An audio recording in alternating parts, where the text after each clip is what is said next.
Hi, this question is longest alternating subarray. So you give me the integer array. So the idea is you want to find out the array that is that is fulfill this condition. So s1 minus s0 is equal to positive 1.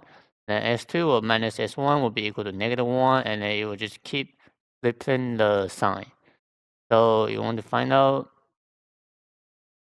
the longest, the maximum length of the all alternating subarray, percent in the nums, or negative 1 if no such subarray exists.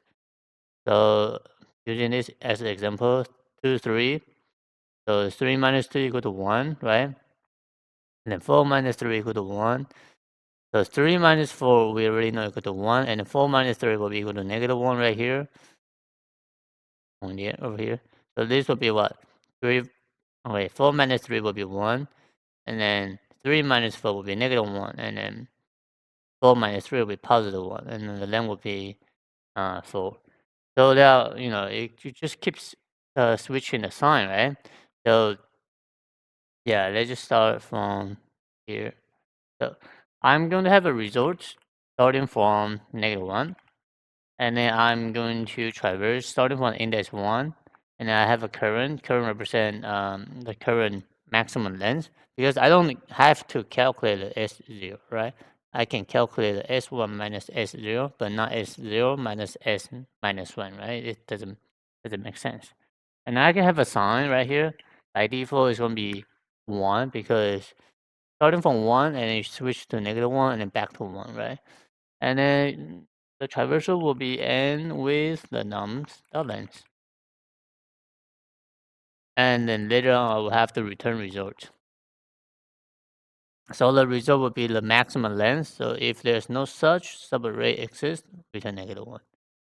Alright, so I'm going to say if the current nums at I is, minus nums at I minus 1 is equal to sign, which is positive 1, then I can start incrementing my, current maximum. And in the meanwhile, I need to flip my sign, you know, flip my flip my sign, and then I'll have to restore my current maximum. The result occurring. Okay. So what happens if they are not the same? If they are not the same, I will reset my current the maximum value to 1. And if nums at I minus nums at I minus 1 equal to 1 again, I would say current plus plus, and then sign will be negative 1, else sign will be positive 1. So what does this mean? So if they do not equal, so which case? So 4 minus 5, right? Imagine here, let me do this. So 4 minus 5, we will start in here, right? Sorry, 5 minus 4, what I'm talking about. So 5 minus 4, yeah, the sign was 1. So I increment my current from 1 to 2, right? Increment. The length is 2. So I flip my sign. Sign was initially 1. Flip my sign equal to negative 1 right now. So the result will be 2 right now. And the next value will be 6. So 6 minus 5 does not equal to negative 1, right? So you will come to else, right? So I reset my current equal to 1. In this case, I'm going to use the white.